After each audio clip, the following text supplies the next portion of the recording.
ನಮಸ್ಕಾರ ಪ್ರಿಯ ವೀಕ್ಷಕರೇ, ವಿಶೇಷ ಕಾರ್ಯಕ್ರಮಕ್ಕೆ ಸ್ವಾಗತ. ನಾನು ಇಂಚರ ಸಾಯಣ್ಣ. ಇವತ್ತಿನ ವಿಶೇಷ ಅಂತಂದರೆ ಶಿವರಾತ್ರಿ. ಶಿವರಾತ್ರಿ ಪ್ರಯುಕ್ತವಾಗಿ ಎಲ್ಲರೂ ಕೂಡ ಹಬ್ಬವನ್ನು ಆಚರಣೆ ಮಾಡ್ತಾ ಇರ್ತೀರಾ, ಸಂಭ್ರಮದಿಂದ ಸಡಗರದಿಂದ ಉಪವಾಸ ಪೂಜಾ ಕೈಂಕರ್ಯಗಳನ್ನು ಹಮ್ಮಿಕೊಂಡಿರ್ತೀರಾ. ಆದರೆ ಇದ್ರ ಬಗ್ಗೆ ಮಾತಾಡ್ತಾ ಹೋಗೋಣ. ಇದ್ರ ಬಗ್ಗೆ ಮತ್ತಷ್ಟು ಮಹತ್ವದ ಬಗ್ಗೆ ಮಾಹಿತಿಯನ್ನು ತಿಳಿಸ್ಕೊಳ್ಳೋದಕ್ಕೆ ಇವತ್ತು ನಮ್ಮ ಜೊತೆ ಇದ್ದಾರೆ ಖ್ಯಾತ ಜ್ಯೋತಿಷಿ ಹಾಗೆ ವಾಸ್ತುತಜ್ಞರಾದಂತಹ ಅರ್ಜುನ್ ರಾವ್ ಗುರೂಜಿ. ಅವರ ಕಾರ್ಯಕ್ರಮಕ್ಕೆ ಬರ್ಮಾಡ್ಕೊಂಡ ಗುರೂಜಿ, ನಿಮಗೆ ಕಾರ್ಯಕ್ರಮಕ್ಕೆ ಸ್ವಾಗತ. ನಮಸ್ಕಾರ. ಸಮಸ್ತ ನಾಡಿನ ಜನತೆಗೆ ರಾಜ್ ನ್ಯೂಸ್ ಮುಖಾಂತರ ತಮ್ಮೆಲ್ಲರಿಗೂ ಸುಸ್ವಾಗತವನ್ನು ಬಯಸ್ತೇನೆ. ಬಂಧುಗಳೇ, ಈ ದಿನ ವಿಶೇಷವಾಗಿರ್ತಕ್ಕಂಥ ಮಹಾಶಿವರಾತ್ರಿ. ಪ್ರತಿ ಮಾಸಗಳಲ್ಲಿ ಬರ್ತಕ್ಕಂಥ ಕೃಷ್ಣ ಪಕ್ಷದಲ್ಲಿ ಬರ್ತಕ್ಕಂಥ ಶಿವರಾತ್ರಿಯೇ ಬೇರೆ. ಆದರೆ ಇವತ್ತು ಮಾಘ ಮಾಸದಲ್ಲಿ ಚತುರ್ಥಿ ದಿನ ಬಂದಿರತಕ್ಕಂಥ ಈ ಮಹತ್ತರವಾಗಿರ್ತಕ್ಕಂಥ ದಿನ ಮಹಾಶಿವರಾತ್ರಿ. ಆ ದೇವದೇವನಾಗಿರ್ತಕ್ಕಂಥ ಮಹಾದೇವನನ್ನು ಕುರಿತು ನಾವು ತಪಸ್ಸನ್ನು ಮಾಡ್ತಕ್ಕಂಥದ್ದು, ಆಚರಣೆ ಮಾಡ್ತಕ್ಕಂಥದ್ದು, ಜ್ಞಾನವನ್ನು ಮಾಡ್ತಕ್ಕಂಥದ್ದು, ಅನುಷ್ಠಾನಗಳನ್ನು ಮಾಡ್ತಕ್ಕಂಥದ್ದು ಮಾಡಿದಾಗ ಮನೆಗಳಲ್ಲಿ ತುಂಬ ಒಂದು ಅನುಕೂಲಕರವಾಗಿರ್ತಕ್ಕಂಥ ವಾತಾವರಣ ಆಗ್ತಕ್ಕಂಥದ್ದು. ಮೊದಲಿಗೆ ಇವೆಲ್ಲ ಸವಿಸ್ತರವಾಗಿ ತಿಳ್ಕೊಳ್ಳೋಣ. ಮೊದಲಿಗೆ ನನ್ನ ತಾಯಿ ಜಗನ್ಮಾತೆ ಸ್ವರೂಪಿಣಿಯಾಗಿರ್ತಕ್ಕಂಥ ರೇಣುಕಾ ಯಲ್ಲಮ್ಮನ ಮನಸ್ಸಿನಲ್ಲಿ ಪ್ರಾರ್ಥನೆ ಮಾಡುತ್ತಾ, ಸೃಷ್ಟಿಸ್ಥಿತಿ ವಿನಾಶಿನಿ ಶಕ್ತಿಭೂತೆ ಸನಾತನಿ ಗುಣಾಶ್ರಯೇ ಗುಣಮಯೇ ಶ್ರೀ ರೇಣುಕಾ ನಮೋಸ್ತುತೆ. ಹಾಗೆ ದಕ್ಷಿಣ ನಾಡಿಗೆ ಬಂದಿರತಕ್ಕಂಥ ಉತ್ತರ ನಾಡಿನಿಂದ ಮಲ್ಲಿಕಾರ್ಜುನನಾಗಿ ಬಂದು ಇಲ್ಲಿ ಮಹದೇಶ್ವರನಾಗಿ ನೆಲೆಸಿರ್ತಕ್ಕಂಥ ನಡುಮಲೆಯಲ್ಲಿ ನೆಲೆಸಿರ್ತಕ್ಕಂಥ ಮಲೈ ಮಹದೇಶ್ವರನ ಪಾದಾರವಿಂದಗಳಿಗೆ ವಂದಿಸುತ್ತಾ, ತ್ರ್ಯಂಬಕಂ ಯಜಾಮಯೇ ಸುಗಂಧಿಂ ಪುಷ್ಟಿವರ್ಧನಂ ಉರ್ವಾರುಕಮೇ ವಂದನಾತ್ ಮೃತ್ಯುರ್ಮೋಕ್ಷಯಮಾಮೃತಾತ್ ತತ್ಪುರುಷಾಯ ವಿದ್ಮಹೇ ಮಹಾದೇವಾಯ ಧೀಮಹಿ ತನ್ನೋ ರುದ್ರ ಪ್ರಚೋದಯಾತ್. ಆ ಪರಮೇಶ್ವರನ ಪಾದಾರವಿಂದಗಳಿಗೆ ವಂದಿಸುತ್ತಾ, ಈ ನನ್ನ ತಂದೆ ತಾಯಿಯರಾಗಿರ್ತಕ್ಕಂಥ ಇಬ್ಬರೂ ಕೂಡ ಇಡೀ ಲೋಕನೇ ಸುಭಿಕ್ಷವಾಗಿರಲಿ, ಇಡೀ ಮನುಕುಲವೇ ಸಂತೃಪ್ತಿಯಾಗಿರಲಿ ಅಂತೇಳಿ ಈ ಮಹಾಶಿವರಾತ್ರಿ ದಿನ ಪ್ರಾರ್ಥನೆಯನ್ನು ಮಾಡೋಣ. ಅಮ್ಮ, ಮಹಾಶಿವರಾತ್ರಿ ವಿಶೇಷವಾಗಿರ್ತಕ್ಕಂಥ ಒಂದು ಮಹಾಶಿವರಾತ್ರಿ. ಈ ದಿನ ಎಷ್ಟು ಅನುಷ್ಠಾನಗಳು ಮಾಡಿಕೊಂಡ್ರೆ ಒಳ್ಳೆಯದು, ಯಾವ ದೇವಾಲಯಗಳಿಗೆ ಹೋಗ್ತಕ್ಕಂಥದ್ದು, ಯಾವ ಪತ್ರಗಳನ್ನು ಇಡ್ತಕ್ಕಂಥದ್ದು, ಇದೆಲ್ಲ ಸವಿಸ್ತರವಾಗಿ ಮಾತಾಡ್ಕೊಂಡು ಹೋಗೋಣ ನಾವು. ಖಂಡಿತ ಗುರುಗಳೇ, ನೀವು ಕೂಡ ತಿಳಿಸ್ಕೊಡ್ಬೇಕಾಗತ್ತೆ. ಯಾಕಂದರೆ ಮಹಾಶಿವರಾತ್ರಿ ಅಂತಂದರೆ ಈಗ ನಾರ್ಮಲಾಗಿ ಗೊತ್ತಿರೋಂಗೆ ಈ ಕಲಿಯುಗದಲ್ಲಿ ಎಲ್ಲ ಆಡಂಬರಕ್ಕೆ ಅಂತ ಮಾಡೋದೇ ಹೆಚ್ಚು.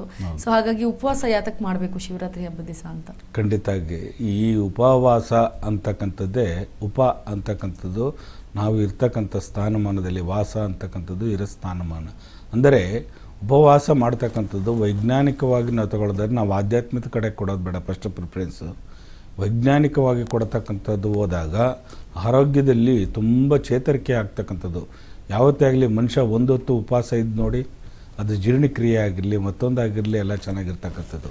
ಈ ಉಪವಾಸ ಇರ್ತಕ್ಕಂಥ ಹಿನ್ನೆಲೆ ಏನಪ್ಪ ಅಂತಂದರೆ, ನಮ್ಮ ಈ ಅರಿಷಡ್ ವರ್ಗಗಳು ಕಾಮ ಕ್ರೋಧ ಮದ ಲೋಭ ಮತ್ಸರ ಇವೇನಿದೆ, ಉಪವಾಸ ಮಾಡಿದಾಗ ಜಾಗೃತಗೊಳ್ತವೆ. ಅಂದರೆ ಅದು ನಿಗ್ರಹವಾಗ್ತಕ್ಕಂಥದ್ದು, ಜಾಗೃತಗೊಳ್ತಾ ಇರ್ತಕ್ಕಂಥದ್ದು, ನಿಗ್ರಹ ಆಗ್ತಕ್ಕಂಥದ್ದು ಉಪವಾಸ ಮಾಡಿದಾಗ.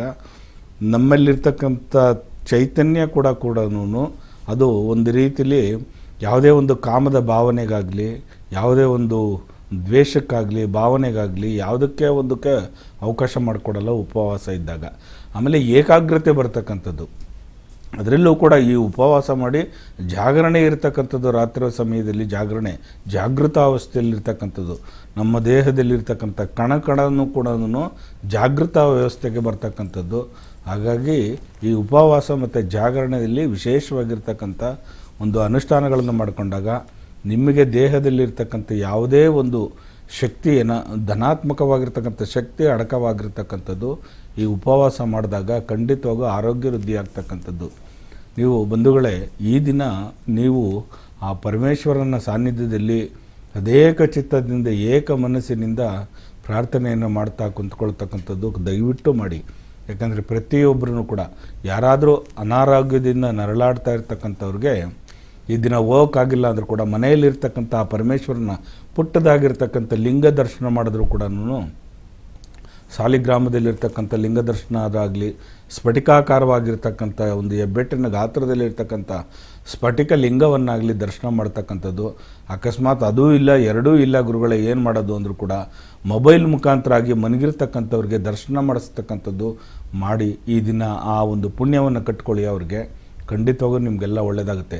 ಶಕ್ತರು ದೇವಾಲಯಕ್ಕೆ ಕುಟುಂಬ ಪರಿವಾರ ಸಮೇತವಾಗಿ ಹೋಗ್ತಕ್ಕಂಥದ್ದು ಮಾಡಿ.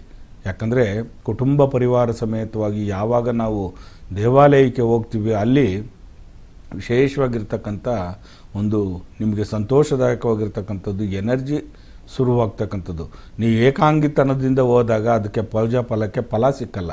ಆದರೆ ದಂಪತಿಗಳ ಸಮೇತವಾಗಿ ಕುಟುಂಬ ಪರಿವಾರ ಸಮೇತವಾಗಿ ದೇವಾಲಯಗಳಿಗೆ ದರ್ಶನ ಮಾಡಿದಾಗ ನೋಡಿ, ಪಾರ್ವತಿಯ ಜಗನ್ಮಾತೆಯ ಸಾನ್ನಿಧ್ಯನೇ ಕೈಲಾಸದನೇ ಆ ಕುಟುಂಬ ಭರಿತವಾಗಿರ್ತಕ್ಕಂಥ ಒಂದು ಕೈಲಾಸದ ಸಾನ್ನಿಧ್ಯ. ಇಡೀ ಸಂಸಾರ ಸಮೇತವಾಗಿ ಕೈಲಾಸದಲ್ಲಿ ವಾಸ ಇರತಕ್ಕಂಥದ್ದು.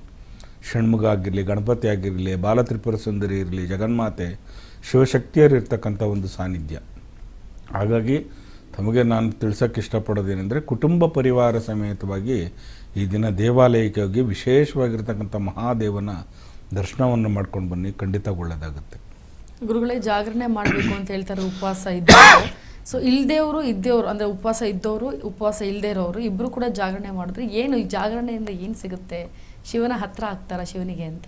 ಖಂಡಿತವಾಗಿ ನಮ್ಮ ಮಹಾಶಿವರಾತ್ರಿ ದಿನ ಈ ರಾತ್ರಿ ಸಮಯದಲ್ಲಿ ನಾವು ಜಾಗೃತಿಯಾಗಿರ್ತಕ್ಕಂಥದ್ದು, ಪೂಜಾ ಕೈಕರ್ಯಗಳನ್ನು ಮಾಡ್ತಕ್ಕಂಥದ್ದು. ಅದರಲ್ಲಿ ವಿಶೇಷವಾಗಿ ಈ ದಿನ ಈ ಭೂಲೋಕದಲ್ಲಿ ವಾಸ ಮಾಡ್ತಿರಕ್ಕಂಥ ನಾವೆಲ್ಲರೂ ಕೂಡ, ಪ್ರತಿಯೊಬ್ಬರೂ ಕೂಡ ಈ ಶಿವರಾತ್ರಿಯ ಸಮಯದಲ್ಲಿ ಜಾಗೃತಾವಸ್ಥೆಯಲ್ಲಿ 3 ಯಾಮಗಳಲ್ಲಿ ನಾವು ಪೂಜಾ ಕೈಕರ್ಯಗಳನ್ನು ಪಾಲ್ಗೊಂಡಾಗ ನೀವು ವರ್ಷವಿಡೀ ನೀವು ಮಾಡಿರ್ತಕ್ಕಂಥ ಪೂಜಾ ಫಲದಲ್ಲಿ ಸಿಗ್ತಕ್ಕಂಥ ಫಲ ಇಡೀ ವರ್ಷದಾದ್ಯಂತ ಮಾಡಿರ್ತಕ್ಕಂಥದ್ದು ಒಂದು ದಿನದಲ್ಲಿ ನಿಮಗೆ ಸಿಗ್ತಕ್ಕಂಥದ್ದು ಪೂಜಾ ಫಲ. ಯಾಕಂದರೆ ಕೆಲವರು ಶಕ್ತರು ಜಾಗರಣೆ ಇರ್ತಕ್ಕಂಥದ್ದು ಮಾಡಿದ್ರೆ ತುಂಬ ಒಳ್ಳೆಯದು. ಕೆಲವರು ಆಗಿಲ್ವಾ, ಏನಾದರೂ ಕಾಯಿಲೆ ಇರ್ತಕ್ಕಂಥವ್ರಾಗಿದ್ರು ಕೂಡ ಅಂಥವರೆಲ್ಲ ನೀವು ಮನಿಕೊಳ್ಳಿ, ಏನು ತೊಂದರೆ ಇಲ್ಲ. ಪರಮೇಶ್ವರನ ಧ್ಯಾನವನ್ನು ಮಾಡಿಕೊಂಡು ಮನಿಕೊಳ್ಳಿ. ಅವನ ನಾಮಸ್ಮರಣೆ ಓಂ ನಮಃ ಶಿವಾಯ ಈ ಶಿವ ಪಂಚಾಕ್ಷರಿ ಷಡಾಕ್ಷರಿ ಮಂತ್ರಗಳನ್ನು ಪಠನೆ ಮಾಡಿಕೊಂಡು ಮನಿಕೊಳ್ಳಿ, ಖಂಡಿತ ಒಳ್ಳೆಯದಾಗುತ್ತೆ. ಆದರೆ ಶಕ್ತರು ಜಾಗೃತಾವಸ್ಥೆಯಲ್ಲಿ ಜಾಗರಣೆ ರೂಪದಲ್ಲಿ ತ್ರಿಕಾಲದಲ್ಲಿ ಆ ಸ್ವಾಮಿಯ ವಿಶೇಷವಾಗಿರ್ತಕ್ಕಂಥ 6 ಗಂಟೆಯಿಂದ 12 ಗಂಟೆಗೆ 3 ಗಂಟೆಗೆ ಈ ಆಯಾಮಗಳಲ್ಲಿ ಮಾಡ್ತಕ್ಕಂಥ ಮಹಾರುದ್ರಾಭಿಷೇಕವನ್ನು ಕಣ್ತುಂಬ ನೋಡ್ತಕ್ಕಂಥದ್ದು ತುಂಬ ಉತ್ತಮ. ಯಾಕಂದರೆ ಈ 3 ಯಾಮಗಳಲ್ಲಿ ಮಾಡ್ತಕ್ಕಂಥ ಪೂಜೆ ಇದೆಯಲ್ಲ, ಇದು ನರಮನುಷ್ಯರಿಗೆಲ್ಲ ಇಡೀ ಕುಲದಲ್ಲಿ ಎಲ್ಲಿ ಯಾವ ಯಾವ ಜೀವ ಜಂತುಗಳು ಇರ್ತಕ್ಕಂಥವ್ರು ಅವ್ರಿಗೆಲ್ಲರೂ ಕೂಡ ಒಳ್ಳೆಯದಾಗ್ತಕ್ಕಂಥದ್ದು. ಯಾಕಂದರೆ ದೇವತೆಗಳೇ ಭೂಮಿಗೆ ಧರೆಗೆ ಇಳಿದಿರ್ತಕ್ಕಂಥದ್ದು ಈ ಮಾಘ ಮಾಸದಲ್ಲಿ. ಅದಕ್ಕೆ ನೋಡಿ, ಕೆಲವೊಂದು ನದಿ ತೀರಗಳಲ್ಲಿ, ಸಮುದ್ರ ತೀರಗಳಲ್ಲಿ, ಕಲ್ಯಾಣಿಗಳಲ್ಲಿ ಸ್ನಾನ ಮಾಡಿಸ್ತಕ್ಕಂಥದ್ದು ಯಾಕೆ ಅಂತಂದರೆ, ನಾವು ವಾಹಿನಿ ಮುಖಾಂತರ ತಮಗೆ ತಿಳಿಸೋಕ್ಕೆ ಇಷ್ಟಪಡೋದೇನೆಂದರೆ, ಪ್ರತಿಯೊಬ್ಬ ಮನುಷ್ಯನೂ ಕೂಡ ನದಿ ತೀರದಲ್ಲಿ ಸ್ನಾನ ಮಾಡ್ತಕ್ಕಂಥದ್ದು, ಕಲ್ಯಾಣಿಗಳಲ್ಲಿ ಸ್ನಾನ ಮಾಡ್ತಕ್ಕಂಥದ್ದು, ಸಮುದ್ರ ಸ್ನಾನಗಳನ್ನು ಮಾಡ್ತಕ್ಕಂಥದ್ದು ಮಾಡಿದಾಗ ಖಂಡಿತವಾಗೂ ನಿಮ್ಮ ದೇಹದಲ್ಲಿರ್ತಕ್ಕಂಥ ಯಾವುದೇ ಒಂದು ದುಷ್ಟಶಕ್ತಿಗಳು ದೂರವಾಗಿ ಧನಾತ್ಮಕವಾಗಿರ್ತಕ್ಕಂಥ ಶಕ್ತಿ ಪ್ರಾಪ್ತಿಯಾಗ್ತಕ್ಕಂಥದ್ದು. ನಿಮಗೆ ಈ ಮನೆ ಒಳಗಡೆ ದಟ್ಟಿ ದರಿದ್ರ ಇರ್ತಕ್ಕಂಥದ್ದು. ಆದರೆ ನೀವೊಂದು ನದಿ ತೀರದಲ್ಲಿ ಹೋಗಿ ಆ ನದಿಯ ತಡದಲ್ಲಿರ್ತಕ್ಕಂಥ ದೇವಾಲಯನ ದರ್ಶನ ಮಾಡಿಕೊಂಡು ಆ ನದಿಯಲ್ಲಿ ಸ್ನಾನ ಮಾಡ್ಕೊಂಡು ಬನ್ನಿ. ಆವಾಗ ಚೈತನ್ಯ ನೋಡಿ ನಿಮ್ಮ ಬಾಡಿ ಒಳಗಡೆ ಯಾವ ರೀತಿ ಇರುತ್ತೆ, ನಿಮ್ಮ ದೇಹದಲ್ಲಿ ತನಗೆ ತಾನೇ ಶಕ್ತಿ ಉತ್ಪತ್ತಿ ಆಗ್ತಕ್ಕಂಥದ್ದು. ಹಾಗಾಗಿ ದಯವಿಟ್ಟು ನಿಮಗೆ ಈ ರಾತ್ರಿ, ಇವತ್ತು ಮಾಡ್ತಕ್ಕಂಥ ರಾತ್ರಿ ಇದೆಯಲ್ಲ, ಇದು ಜಾಗರಣೆ ಮಾಡ್ತಕ್ಕಂಥ ರಾತ್ರಿ ಇಡೀ ನಿಮ್ಮ ಜೀವಮಾನದಲ್ಲಿ ಇನ್ನೂ 1 ವರ್ಷಗಳ ಕಾಲ ಆರೋಗ್ಯದಾಯಕವಾಗಿರ್ತಕ್ಕಂಥದ್ದು, ಸಿದ್ಧಿ ಮಾಡ್ಕೊಳ್ತಕ್ಕಂಥ ಯೋಗ ಫಲ. ಪರಮೇಶ್ವರನ ಏನು ಕೇಳಲ್ಲ, ನೀವು ನಮಗೆ ಆಡಂಬರದಿಂದ ನಮಗೆ ತಿಂಡಿ ಪದಾರ್ಥಗಳನ್ನು ತಗೊಂಬನ್ನಿ, ನನಗೆ ಯಥೇಚ್ಛವಾಗಿ ಹೂವು ತಗೊಂಬಂದು ಅಲಂಕಾರ ಮಾಡಿ ಅಂತ ಯಾರೂ ಕೇಳಲ್ಲ. ಅವನಿಗೆ ಜಲಾಭಿಷೇಕವನ್ನು ಮಾಡ್ತಕ್ಕಂಥದ್ದು, ಒಂದು ಪತ್ರೆಯನ್ನು ತಗೊಂಡೋಗಿ ಕೊಡ್ತಕ್ಕಂಥದ್ದು, ಒಂದು ಬಿಲ್ವ ಪತ್ರೆಯನ್ನು ತಗೊಂಡು ಕೊಡ್ತಕ್ಕಂಥದ್ದು, ಲಕ್ಕಿ ಪತ್ರೆಯನ್ನು ಕೊಡ್ತಕ್ಕಂಥದ್ದು, ಬಿಳಿ ಎಕ್ಕದ ಹೂವನ್ನು ಕೊಡ್ತಕ್ಕಂಥದ್ದು, ತುಳಸಿಯನ್ನು ಕೊಡ್ತಕ್ಕಂಥದ್ದು, ಅರಳಿ ವೃಕ್ಷದ ಎಲೆಯನ್ನು ಕೊಡ್ತಕ್ಕಂಥದ್ದು ಮಾಡಿ ಆ ಯೋನಿ ಆಕಾರದಲ್ಲಿರ್ತಕ್ಕಂಥ ನನ್ನ ತಾಯಿ ಜಗನ್ಮಾತೆ ಅರಳಿ ರೂಪದಲ್ಲಿ ಆ ಅರಳಿ ಮರದಲ್ಲಿರ್ತಕ್ಕಂಥ ಶ್ರೀವೃಕ್ಷದಲ್ಲಿ ಆ ಅರಳಿ ಎಲೆಯನ್ನು ತಗೊಂಡೋಗಿ ದಾನವಾಗಿ ಕೊಡಿ, ಪರಮೇಶ್ವರನ ಒಲಿತಾನೆ. ಹಾಗೆ ಇವತ್ತು ಮಾಡ್ತಕ್ಕಂಥ ಜಾಗರಣೆ ನಿಮಗೆ ತುಂಬ ಫಲ ಕೊಡುತ್ತೆ. ಖಂಡಿತವಾಗೂ ಈ ದಿನ ಆ ಪರಮೇಶ್ವರನ ಸಾನ್ನಿಧ್ಯದಲ್ಲಿ ವಿಶೇಷವಾಗಿ ಆ ಪೂಜಾ ಕಾರ್ಯಕ್ರಮಗಳಲ್ಲಿ ಎಲ್ಲವನ್ನು ಪಾಲ್ಗೊಳ್ಳಿ, ಖಂಡಿತ ಒಳ್ಳೆಯದಾಗುತ್ತೆ. ಸರಿ ಗುರುಗಳೇ, ಈಗ ಕಾಲರ್ ಕೂಡ ರೆಡಿ ಇದ್ದಾರೆ, ಮಾತಾಡಿಸ್ತಾ ಹೋಗೋಣ. ಹಲೋ, ನಮಸ್ತೆ. ನಮಸ್ಕಾರ ಮೇಡಮ್. ಎಲ್ಲಿಂದ ಕರೆ ಮಾಡಿದ್ದೀರಿ? ರಾಯಚೂರು ಮೇಡಮ್. ಯಾರ ಬಗ್ಗೆ ವಿಚಾರಿಸಬೇಕಾಗಿತ್ತು? ನಮ್ಮ ಬಗ್ಗೆ ಕೇಳಬೇಕಿತ್ತು. ನಾಗರಾಜ್ ನಮ್ಮ ಹೆಸರು. ಓಕೆ, ನಿಮ್ಮ ರಾಶಿ ಮತ್ತೆ ನಕ್ಷತ್ರ ಹೇಳಿ. ಇದು ಅನುರಾಧ ನಕ್ಷತ್ರ ಮೇಡಮ್. ಸರಿ, ಗುರುಗಳಿದ್ದಾರೆ, ಮಾತನಾಡಿ. ಹಲೋ, ನಮಸ್ಕಾರ ಸರ್. ನಮಸ್ಕಾರಮ್ಮ. ಎಲ್ಲಿಂದ ಕರೆ ಮಾಡ್ತಾ ಇದ್ದೀರಾ? Sir Raichur sir. ಹೇಳಪ್ಪ, ಏನು ಕೇಳಬೇಕಾಯ್ತು? ಅದೇ ಸರ್, ಸರ್ ಜಾಬ್ ಮುಂದೆ ಸಿಗ್ತದೆ ನಾವು. ಅನುರಾಧ ನಕ್ಷತ್ರ ಅಂದೆ ಅಲ್ವಾ? ಹೌದು ಸರ್. ಖಂಡಿತ ತುಂಬ ಚೆನ್ನಾಗುತ್ತೆ. ಈ ವರ್ಷದಲ್ಲೇ ನಿನಗೆ ಸಿಗ್ತಕ್ಕಂಥದ್ದು ಒಳ್ಳೇದಾಗುತ್ತಪ್ಪ. ಆದರೆ ಒಂದು ಅನುಷ್ಠಾನವನ್ನು ಮಾಡ್ತಕ್ಕಂಥದ್ದು ಮಾಡ್ಕೊಳ್ಳಿ ಈ ವರ್ಷದಲ್ಲಿ. ಕುಕ್ಕೆ ಸುಬ್ರಹ್ಮಣ್ಯ ಆಗಲಿ, ಘಾಟೆ ಸುಬ್ರಹ್ಮಣ್ಯಲ್ಲಿ ಸ್ಕಂದನ ಆಲಯ ಎಲ್ಲೆಲ್ಲಿದೆ ಅಲ್ಲಿ ಒಂದು ಪೂಜಾ ಕೈಕರ್ಯಗಳನ್ನು ಮಾಡ್ತಕ್ಕಂಥದ್ದು ಮಾಡಿದಾಗ ಖಂಡಿತ ನಿಮ್ಮ ಆಸೆ ನೆರವೇರ್ತಕ್ಕಂಥದ್ದಪ್ಪ. ಒಳ್ಳೇದಾಗುತ್ತೆ. ಹಾಂ ಸರ್. ಒಳ್ಳೇದಾಗಲಿ.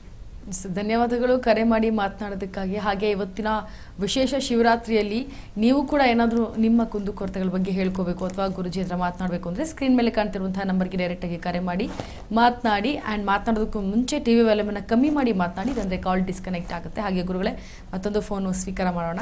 ಹಲೋ, ನಮಸ್ತೆ. ಹಲೋ, ನಮಸ್ಕಾರ ಮೇಡಮ್. ಎಲ್ಲಿಂದ ಕರೆ ಮಾಡಿದ್ದೀರಿ? ಕೊಪ್ಪಳ ಜಿಲ್ಲೆ ಬರಗುಡ್ಲಿಂದ ಮೇಡಮ್, ಗಂಗಾವತಿ ತಾಲೂಕು. ಯಾರ ಬಗ್ಗೆ ವಿಚಾರಿಸಬೇಕಾಗಿತ್ತು? ನಮ್ಮ ಮಕ್ಕಳ ಬಗ್ಗೆ ಮೇಡಮ್. ಸರಿ, ರಾಶಿ ನಕ್ಷತ್ರ ಹೇಳಿ. ಹೆಸರು ಕಾದರ್ ಭಾಷಾ ಮೇಡಮ್. ಮಕರ ರಾಶಿ, ಇಬ್ರಾಹಿಂ ವೃಷಭ ರಾಶಿ. ಸರಿ, ಗುರುಗಳಿದ್ದಾರೆ ಮಾತನಾಡಿ. ಆಸ್ಮಾ ಬೇಗಂ ಮೇಷ ರಾಶಿ. ಸರಿ, ಗುರುಗಳಿದ್ದಾರೆ ಮಾತನಾಡಿ. ಒಬ್ಬೊಬ್ರದ್ದು ಕೇಳಿ ಸಾಕು. ಇಲ್ಲಿ ಅವರು ಎಲ್ಲಿಂದ ಕರೆ ಮಾಡ್ತಾ ಇದ್ದೀರಾ? ಗಂಗಾವತಿಯಿಂದನಾ? ಯಾರ ಬಗ್ಗೆ ಕೇಳಬೇಕಾಯ್ತು ಸ್ವಾಮಿಗಳೇ? ಯಾರ ಬಗ್ಗೆ ಕೇಳಬೇಕಾಯ್ತು ತಾವು? ಮಕ್ಕಳ ಬಗ್ಗೆ ಕೇಳಬೇಕಂತ ಸರ್. ಯಾರಿಗೆ ಮಕ್ಕಳು? ಎಷ್ಟು ಜನ ಮಕ್ಕಳು ನಿಮಗೆ? 3 ಜನ ಸರ್. ತುಂಬ ಸಂತೋಷ ಆಯಿತು. ಒಬ್ಬ ಮಗುದ್ದು ಹೆಸರು ಹೇಳಿ, ಆಮೇಲೆ ಒಬ್ಬೊಬ್ರದ್ದಾದ್ಮೇಲೆ ಹೇಳ್ತಾ ಹೋಗ್ತೀನಿ. ಏನು ಕೇಳಬೇಕಾಯ್ತು ಮಕ್ಕಳ ಬಗ್ಗೆ? ಏನಿಲ್ರಿ ಸರ, ಮಗಳ ಬೇಸ ಚಲೋ ಓದ್ತಾಳ್ರಿ, ಗಂಡು ಮಕ್ಕಳು ಓದ್ತಾ ಇಲ್ಲ ಅವರು. ಹಾಂ, ಅದೇ ಹೆಣ್ಮಕ್ಳೇ ಒಳ್ಳೆ ಕೀರ್ತಿವಂತರಾಗ್ತಾರೆ. ನಾಳೆ ಸಾಕೋದೇ ಅವರು ನಿಮಗೆ ಹೆಣ್ಮಕ್ಳೇ. ಗಂಡು ಮಕ್ಕಳು ಸಾಕಲ್ಲ, ಏನು ಮಾಡೋದು? ಗಂಡು ಮಕ್ಕಳು ಅಂತ ನಾವು ಬೆಳೆಸ್ತೀವಿ ತುಂಬ. ಆದರೆ ಹೆಣ್ಣು ಮಕ್ಕಳಲ್ಲಿ ಇರ್ತಕ್ಕಂಥ ಚೈತನ್ಯ ಗಂಡು ಮಕ್ಕಳಲ್ಲಿ ಇರಲ್ಲ. ಆದರೂ ಗಂಡು ಮಕ್ಕಳ ಬಗ್ಗೆ ಹೆಸರು ಹೇಳಿ, ಅವ್ರದ್ದು ಒಬ್ಬರದ್ದು ಹೆಸರು ಹೇಳಿ. ಕಾದರ್ ಪಾಷನಾ? ನೋಡಿ, ಮಿಥುನ ರಾಶಿಯಲ್ಲಿ ಮೃಗಶಿರ ನಕ್ಷತ್ರ ಬರ್ತಕ್ಕಂಥದ್ದು. ಆದರೂ ಕೂಡ ನೀವು ಧರ್ಮದಲ್ಲಿ ನೋಡಿ, ನಾವು ಹಿಂದೂ ಧರ್ಮದವ್ರಿಗೆ ನಾವು ಸ್ವಾಮೀಜಿಗಳಿಗೆ ಫೋನ್ ಮಾಡಬೇಕಾ ಬೇಡವಾ ಅಂತ ತಿಳ್ಕೊಂಡು ನೀವು ಕಾಲ್ ಮಾಡಿದ್ದೀರಾ. ಎಷ್ಟು ಸಂತೋಷ ಆಗುತ್ತೆ ಅಂತಂದರೆ ನಿಮಗೆ ಕೋಟಿ ಕೋಟಿ ನಮನಗಳು. ಯಾಕಂದರೆ ನಾವೆಲ್ಲ ಒಂದೇ, ಧರ್ಮ ಬೇರೆ ಆದರೆ ಆಚಾರ ವಿಚಾರಗಳೆಲ್ಲ ಒಂದೇ. ನೀವು ಅಲ್ಲಾಹವನ್ನು ಪ್ರಾರ್ಥನೆ ಮಾಡ್ತೀರಿ, ನಾವು ಜಗನ್ಮಾತೆ ಪರಮೇಶ್ವರನ ಪೂಜೆ ಮಾಡ್ತೀವಿ. ಅದರಲ್ಲಿ ಏನು ವ್ಯತ್ಯಾಸ ಏನಿಲ್ಲ. ಆದರೆ ನಂಬಿಕೆ ಇದೆಯಲ್ಲ, ಆ ನಂಬಿಕೆ ನಿಮ್ಮನ್ನು ಕಾಪಾಡುತ್ತೆ. ಯಾವುದೇ ಇವಾಗ ನಾನು ದರ್ಗಾಗೆ ಹೋಗ್ತೀನಿ, ದರ್ಗಾದಲ್ಲಿ ಒಂದು ಕೂತ್ಕೊಂಡು ಪ್ರಾರ್ಥನೆಯನ್ನು ಮಾಡ್ತೀನಿ. ಅಲ್ಲಿ 18ನೇ ಪ್ಯಾರ ಕುರಾನನ್ನು ಓದ್ತೀನಿ, ಪ್ರಾರ್ಥನೆ ಮಾಡ್ಕೊಂಡು ಬರ್ತೀನಿ. ಹಾಗಾಗಿ ಅವ್ರು ಬರಬಾರ್ದು ಇವ್ರು ಬರಬಾರ್ದು ಅಂತೇನೇ ಇಲ್ಲ. ನಮ್ಮ ಹಿಂದೂ ನನ್ನ ದೇವಾಲಯಕ್ಕೆ ನಿಮ್ಮ ಇಸ್ಲಾಂ ಧರ್ಮದವ್ರು ಎಷ್ಟು ಜನ ಬರ್ತಾರೆ ಗೊತ್ತಾ? ಹತ್ತೆಬೆಲೆಯಲ್ಲಿ ಇರ್ತಕ್ಕಂಥ ನಾವು ಬನಶಂಕರಿ ಜಾತ್ರೆಗೆ ಹೋಗ್ತಾ ಇದ್ದೇನೆ. ಎಲ್ಲ ಹಿಂದೂ ದೇವರುಗಳು ಕಾಯಿ ಹೊಡ್ತಿದ್ದೀನಿ, ದರ್ಶನ ಮಾಡ್ತೀನಿ ಸರ್. ಖಂಡಿತ ತುಂಬಾ ಸಂತೋಷ. ನನ್ನ ವಾಹಿನಿಗೆ ನೋಡಿ, ನಮ್ಗೆ ಎಷ್ಟು ಸಂತೋಷ ಆಗುತ್ತೆ. ನಮ್ಮ ವಾಹಿನಿ ಮುಖಾಂತರ ತಮಗೆ ಶುಭಾಶಯನ್ನು ತಿಳಿಸ್ತೀನಿ. ಆದರೂ ಕೂಡ ನಿಮ್ಮ ಧರ್ಮದ ಪ್ರಕಾರವೇ ಒಂದು ಅನುಷ್ಠಾನವನ್ನು ತಿಳಿಸ್ತೀನಿ, ಅದನ್ನು ದಯವಿಟ್ಟು ಮಾಡ್ಕೊಳ್ಳಿ. ನೋಡಿ, ಅಲ್ಲಿ ದರ್ಗಾ ಇದೆಯಲ್ಲ, ನಿಮ್ಮ ಹತ್ರದಲ್ಲಿ ದರ್ಗಾ ಇರ್ತಕ್ಕಂಥದ್ದು. ದರ್ಗಾ ಅಂದರೆ ನೆನ್ನೆ ಮೊನ್ನೆ ಮಾಡಿರ್ತಕ್ಕಂಥ ಸಮಾಧಿ ಅಲ್ಲ. ಸುಮಾರು ಒಂದು 80-90 ವರ್ಷಗಳ ಕಾಲ ಇತಿಹಾಸ ಇರಬೇಕು ಅದಕ್ಕೆ. ಅದು ಒಂದು 100 ವರ್ಷಗಳ ಇತಿಹಾಸ ಇರಬೇಕು. ಅಲ್ಲಿ 100 ವರ್ಷಗಳಾಗಿರಬೇಕು. ಅಂಥ ಒಂದು ದರ್ಗದಲ್ಲಿ ಬೆಳಗ್ಗೆ ಬ್ರಾಹ್ಮಿ ಮುಹೂರ್ತದಲ್ಲಿ ಫಸ್ಟ್ ನಮಾಜ್ ಆಗುತ್ತಲ್ಲ, ಆ ನಮಾಜ್ ಟೈಮಲ್ಲಿ ನಿಮ್ಮ 2 ಮಕ್ಕಳುಗಳನ್ನು ಅಲ್ಲಿರಬೇಕು. ಆಮೇಲೆ ವಿಶೇಷವಾಗಿ ಕಡು ಬಡವರಿಗೆ ಕಪ್ಪು ವಸ್ತ್ರವನ್ನು ಅಂದರೆ ಕಪ್ಪು ಬುರ್ಕವನ್ನು ದಾನವಾಗಿ ಕೊಡಬೇಕು. ಯಾಕಂದರೆ ನೋಡಿ, ಮಿಥುನ ರಾಶಿಯಲ್ಲಿ ವಕ್ರದಲ್ಲಿ ಗುರು ಇದ್ದಾಗ ನೀಚದಲ್ಲಿ ಶನಿ ಇದ್ದಾನೆ. ನೀವು ಕಪ್ಪು ವಸ್ತ್ರವನ್ನು ದಾನವಾಗಿ ಬುರ್ಕ ರೂಪದಲ್ಲಿ ಬುರ್ಕನ್ನೇ ಕೊಡಿ. ಅಲ್ಲಿ ಕಡು ಬಡವರು ಕೊಡಿ, ಶ್ರೀಮಂತರು ಕೊಡೋಕೆ ಹೋಗ್ಬೇಡಿ ದಯವಿಟ್ಟು, ಮಸೀದಿ ಹತ್ರ ಇರ್ತಕ್ಕಂಥವ್ರಿಗೆ. ಆದರೆ ಕಡು ಬಡವರಿಗೆ ಆ ಬುರ್ಕ ದಾನವನ್ನು ಕೊಡಿ. ನೋಡಿ, ನಿಮಗೆ ವಸ್ತ್ರದಾನವನ್ನು ಕೊಟ್ಟಾಗ ನಿಮ್ಮ ಮಕ್ಕಳಲ್ಲಿ 2 ಮಕ್ಳಿಗೂ ಆ ಪರ್ವದಿಗಾರ ಅಲ್ಲ ನಿಮಗೆ ಒಳ್ಳೇದು ಮಾಡೇ ಮಾಡ್ತಾನೆ. ಇಡೀ ಕುಟುಂಬ ಚೆನ್ನಾಗಿರುತ್ತೆ ನಿಮಗೆ. ಆಮೇಲೆ ಗುರುಗಳೇ, ನಾವು ಮನೆ ಕಟ್ಟಬೇಕಂತ ಮಾಡಿದ್ವಿ, ಕಟ್ಟಬೇಕಂದ್ರೆ ತಮ್ಮ ಹೆಸರು ಹೇಳಲಿಲ್ಲ ನೀವು. ಇಮಾಮ್ ಸಾಬ್ ಗುರುಗಳೇ. ಇಮಾಮ್ ಸಾಬ್ ನೋಡಿ, ಕೃತಿಕಾ ನಕ್ಷತ್ರ ವೃಷಭ ರಾಶಿ ನಿಮ್ಮದು. ಶುಕ್ರ ದಶೆ ಇರ್ತಕ್ಕಂಥದ್ದು. ಸುಮ್ಮನೆ ವೃತಾಯ ದುಡ್ಡು ವೇಸ್ಟ್ ಮಾಡ್ತಾ ಇದ್ದೀರಾ, ಖರ್ಚು ಜಾಸ್ತಿ ಆಗ್ತೈತೆ, ನೆಮ್ಮದಿ ಇಲ್ಲ, ಬೇರೆಯವ್ರ ಕೈ ಕೊಟ್ಟು ಕೈ ಸುಟ್ಕೊಳ್ತಕ್ಕಂಥದ್ದು ವೃಷಭ ರಾಶಿಯಲ್ಲಿ ನಿಮಗೆ. ಯಾಕಂದರೆ ಬೇರೆಯವ್ರು ಕೊಟ್ಬಿಟ್ಟಿರ್ತಾರೆ ಪ್ರೀತಿ ಪಾತ್ರರಿಗೆ, ತಿರ್ಗಾ ಮತ್ತೆ ಕೇಳೋಕ್ಕೆ ಮನಸ್ಸು ಬರಲ್ಲ. ಅವ್ರು ಕೊಟ್ಟಾಗ ನಾವು ಈಸ್ಕೋಬೇಕು ಅನ್ನೋ ಮನೋಭಾವ ಜಾಸ್ತಿ ನಿಮಗೆ. ಆದರೂ ಕೂಡ ನಿಮ್ಗೆ ಖಂಡಿತ ಒಳ್ಳೆಯದಾಗುತ್ತೆ. ಇದೇ ವರ್ಷದಲ್ಲಿ ಜುಲೈ ಮೇಲೆ ನಿಮಗೆ ಒಂದು ರಾಜಯೋಗ ಇದೆ. ಆ ರಾಜಯೋಗದಲ್ಲಿ ಕೈ ಹಾಕಿ ಮನೆ ಕೆಲಸಕ್ಕೆ ಖಂಡಿತ ಒಳ್ಳೆಯದಾಗುತ್ತೆ. ಆಯ್ತು ಗುರುಗಳೇ. ಒಳ್ಳೆಯದಾಗಲಿ. ಕರೆ ಮಾಡಿದ್ದಕ್ಕೆ ನಮ್ಮ ವಾಹಿನಿಗೆ ಧನ್ಯವಾದಗಳು ತಮಗೆ. ಎಸ್, ಧನ್ಯವಾದಗಳು ಕರೆ ಮಾಡಿ ಮಾತನಾಡೋದಕ್ಕಾಗಿ. ಹಾಗೆ ನೀವು ಕೂಡ ಅಷ್ಟೇ ಗುರುಗಳ ಹತ್ರ ಮಾತನಾಡಬೇಕು ಅಂತಂದರೆ ಸ್ಕ್ರೀನ್ ಮೇಲೆ ಕಾಣ್ತಿರುವಂತಹ ನಂಬರ್ಗೆ ಕರೆ ಮಾಡಿ ಮಾತನಾಡ್ಬೋದು. ನಿಮ್ಮ ಕುಂದು ಕೊರತೆಗಳನ್ನು ಕೂಡ ಹೇಳ್ಕೋಬೋದು. ಹಾಗೆ ನೆಕ್ಸ್ಟ್ ಕಾಲರ್ ಹೇಳಿದ್ದಾರೆ, ಮಾತಾಡ್ಸೋಣ. ಹಲೋ, ನಮಸ್ತೆ. ಎಲ್ಲಿಂದ ಕರೆ ಮಾಡಿದ್ದೀರಮ್ಮ? ಎಲ್ಲಿಂದ ಕರೆ ಮಾಡಿದ್ದೀರಿ? ಕನಪುರ. ಓಕೆ, ಯಾರ ಬಗ್ಗೆ ವಿಚಾರಿಸಬೇಕಾಗಿತ್ತು? ಅಮ್ಮ ಬಗ್ಗೆ ಕೇಳಬೇಕಾಗಿತ್ತು. ಮಾತಾಡಿ, ಗುರುಗಳಿದ್ದಾರೆ. ಅಮ್ಮ ನಮಸ್ತೆ ಗುರುಜಿ. ನಮಸ್ತೆ ಅಮ್ಮ, ಚೆನ್ನಾಗಿದ್ದೀರಮ್ಮ? ಚೆನ್ನಾಗಿದ್ದೀವಿ ಗುರುಜಿ, ನೀವು ಚೆನ್ನಾಗಿದ್ದೀರಾ? ಯಾಕಂದ್ರೆ ನಾನು ಕನಪುರದವನೇ ಆಗಿರೋದ್ರಿಂದ ನಿಮ್ಗೆ ಅದು ಇಲ್ಲ ಗುರುಜಿ, ನಾವು ನಿಮ್ಮ ಚಾನಲ್ ನೋಡ್ತಾನೆ ಇರ್ತೀವಿ. ನೀವು ಹೇಳಿದ್ದೀರಲ್ಲ ಕನಕಪುರದವ್ರೆ ಅಂತ ಹೇಳಿ. ಹೌದು, ಅದಕ್ಕೆ ತುಂಬಾ ಖುಷಿ ಆಯ್ತು. ಏನೋ ಒಂದು ಅಟ್ಯಾಚ್ಮೆಂಟ್ ಅಲ್ಲೋ ನಮ್ಮ ರಕ್ತ ಸಂಬಂಧ, ನಮ್ಮೂರು ಅಂತಕ್ಕಂಥದ್ದು ಅಲ್ವಾ? ಎಲ್ಲ ಇಡೀ ಕರ್ನಾಟಕನೇ ನಮ್ಮೂರೇ. ಆದ್ರೆ ನಾವು ಹುಟ್ಟಿ ಬೆಳೆದಿರ್ತಕ್ಕಂಥ ಊರು ಅಂತಂದ್ರೆ ಎಲ್ಲೋ ಒಂದು ಜಾಗದಲ್ಲಿ ಒಂದು ಜ್ವಾಲೆ ಎಳಿತಕ್ಕಂಥದ್ದು ನಮ್ಗೆ ಕನಪುರ ಅಂತಕ್ಕಂಥದ್ದು. ಏನ್ ಕೇಳ್ಬೇಕಾಯ್ತು ತಾಯಿ? ನಮ್ಮ ಮಗಳ ಬಗ್ಗೆ ಕೇಳ್ಬೇಕಾಗಿತ್ತು. ಅವ್ರ ಹೆಸರು, ನಕ್ಷತ್ರ ಹೇಳಿ. ದೇವಿಕಾ ಅಂತ ಹೇಳಿ. ದೇವಿಕಾ. ಆಯ್ತು. ಪೂರ್ವಾಷಾಢ ನಕ್ಷತ್ರ, ಧನುಷ್ ರಾಶಿ ಅಲ್ವಾ? ಒಬ್ಬೊಬ್ರು ಒಂದೊಂದು ಹೇಳ್ತಾರೆ ಗುರುಜಿ. ಅವಳಿಗೆ ಮೀನರಾಶಿ, ಉತ್ತರಾಭದ್ರ ನಕ್ಷತ್ರ ಅಂತಾರ. ಕೆಲವ್ರು ಹೇಳ್ತಾರೆ ಕುಂಭರಾಶಿ ಅಂತ, ಪೂರ್ವಭದ್ರ ನಕ್ಷತ್ರ ಅಂತ ಹೇಳ್ತಾರೆ. ಕೆಲವ್ರು ಮೀನರಾಶಿ ಅಂತ ಹೇಳ್ತಾರೆ. ಇಲ್ಲ, ಒಬ್ಬೊಬ್ರು ಈಗ ಆಯ್ತು. ಇವಾಗ ದೇವಿಕಾ ಅನ್ನೋ ಹೆಸರಿನಲ್ಲಿ ಏನ್ ಕೇಳ್ಬೇಕಾಯ್ತು ತಾವು? ಅವಳು ವಿದ್ಯಾಭ್ಯಾಸ ಇಂಜಿನಿಯರಿಂಗ್ ಮಾಡ್ತಿದ್ದಾಳೆ ಗುರುಜಿ, ಸ್ಟಡಿಯರು. ಅವಳು ಕೆಲ್ಸದ ಬಗ್ಗೆ. ಈಗ ನೀವು ಏನ್ ಮಾಡಿ ಅಂತಂದ್ರೆ, ಗುರು ವಕ್ರಸ್ಥಾನದಲ್ಲಿ, ಇವಾಗ ಶನಿಯನ್ನು ಕುಂಭರಾಶಿಗೆ ತಗೊಳ್ಳಿ, ಇಲ್ಲ ಮೀನರಾಶಿಗೆ ತಗೊಳ್ಳಿ, ಎರಡಕ್ಕೂ ನಾನು ಹೇಳ್ಬಿಡ್ತೀನಿ ಒಂದು ಅನುಷ್ಠಾನವನ್ನ, ಅದನ್ನ ಮಾಡ್ಕೊಳ್ಳಿ ಖಂಡಿತವಾಗೂ.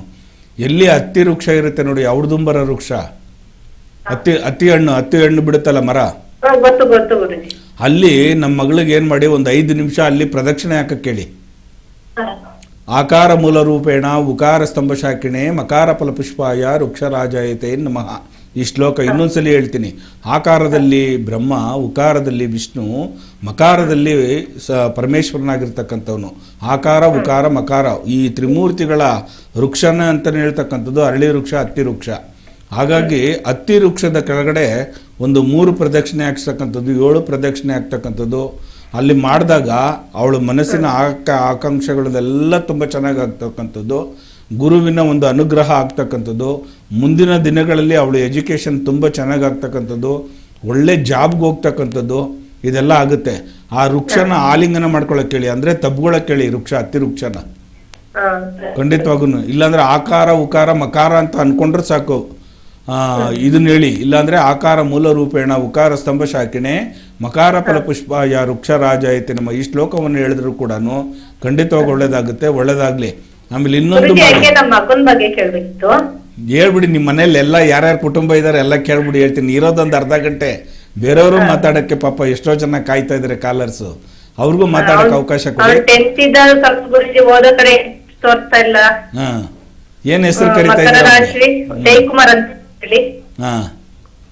ಮಕರ ರಾಶಿ, ಇಲ್ಲ ಉತ್ತರಾಷಾಢ ನಕ್ಷತ್ರ, ಜಿ ಜೂ ಅಂತ ಬರ್ತಕ್ಕಂಥದ್ದು ಉತ್ತರಾಷಾಢ ನಕ್ಷತ್ರದಲ್ಲಿ ನೋಡಿ. ಈಗ ಈ ವರ್ಷ ಯುಗಾದಿ ಸಂವತ್ಸರ, ಯುಗಾದಿ ಬರಗಂಟನೂ ಕೂಡ ಟೈಮ್ ಚೆನ್ನಾಗಿದೆ. ಸ್ವಲ್ಪ ಮೊದ್ಲಿಗೆ ಹೊರಟ ಜಾಸ್ತಿ, ಹೇಳದ್ ಮತ್ತೆ ಕೇಳ್ತಾ ಇರಲ್ಲ, ಅವನು ಕೋಪಿಷ್ಟ ಆಗ್ತಾ ಇರ್ತಾರೆ ಯಾವಾಗ್ಲೂ. ಸಪ್ತಮದಲ್ಲಿ ಶನಿ ಇರ್ತಕ್ಕಂಥದ್ದು ಅವನಿಗೆ ಯಾವಾಗ್ಲೂ. ನೀವೇನು ಮಾಡಿ, ಆಂಜನೇಯನ ದೇವಸ್ಥಾನ, ಅಲ್ಲೇ ಅರ್ಕಾವತಿ ನದಿ ದಡದಲ್ಲಿ ಇರ್ತಕ್ಕಂಥ ಆಂಜನೇಯನ ದೇವಸ್ಥಾನ, ಅಲ್ಲಿ ಹೋಗ್ಬಿಟ್ಟು ಕೇಸರಿ ಮತ್ತೆ ತುಪ್ಪವನ್ನ ದಾನವಾಗಿ ಕೊಡಿ ಆಂಜನೇಯನ್ಗೆ. ತುಂಬಾ ಚೆನ್ನಾಗ್ ಆಗ್ತಾನೆ. ಅವನ ಕೈಯಿಂದ ಕೊಡ್ಸಿ, ನೀವು ಕೊಡ್ಬೇಡಿ, ಅವನ ಕೈಯಿಂದ ಕೊಡ್ಸಿ ಅಲ್ಲಿ ಹೋಗ್ಬಿಟ್ಟು.